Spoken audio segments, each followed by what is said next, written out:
आज आम या स्वादिष्ट कदली मालपुआ। कटा कदली को आम मिक्सिंग जार देकी पानी दबानी चिकन करके ग्राइंड करके नहीं आसवा। 1.5 कप अटा से आधा कप नहीं सुजी टोटाल 2 कप है माने 3 भाग जदि आपनकर अटा हम गोटे भाग रहिबो सुजी।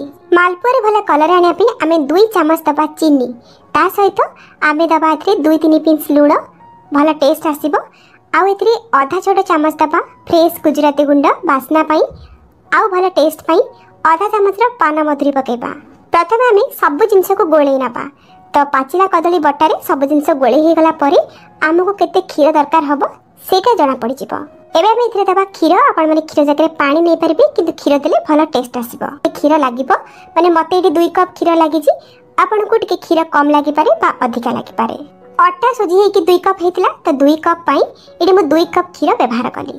तो देखंतु भला भाबरे मु गोळे नेछि गोळे हे गला परे एबे कोन करिबा आको कवर करके 10 मिनिट पाई रेस्ट दबा जेतु सुजी पकेछि से टिके फुलिबो। से भितर आमे चीनी सिरा बनै नबा जेतिके चीनी नेबे सेतिके पानी नेबे आपण माने 1.5 कप चीनी मध्ये हटी नै परिबे। मालपुआ रे भला कलर आ टिके फ्लेवर पाई आमे एथरे गोटे पिंच पकेबा केसर। केसर बिल्कुल ऑप्शनल अछि। भला वासना पाई एथरे आमे 2-3 टा गुजराती को पकेबा। जल्दी हाथ को चिपचिपा लगे तो मुझे छुँच ना जमती तेल छुईले लगे महू छुईले लगे से भाया ही फिल होमती ही आमको सिरा दरकार। 8 बहलिया करेनि जब बहलिया बैटर करदे ताहले आपनकर मालपुआ एकदम निदा बनिबो माने मोटा मोटा बनिबो भीतर को सिरा जाई परिबनी बानी परिबेनी। मालपुआ बुड़ी के रहला भलिया तेल नियंतु अत्यधिक तेल नियंतुनी। अत्यधिक तेल नेले आपनकर मालपुआ टिके मोटा बनिबो फुला फुला बनिबो। कम तेल रे मालपुआ बनैले मालपुआ पतला बनिबो आउ क्रिस्पी बनिबो। एबे हमें गोटे चामच बैटर नबा आउ गोटे जगह रे हमें ढाळिबा ए भली भाबरे और देखिए मालपुआ ऑटोमेटिक ऊपर को टिके भासला भली लागिबो।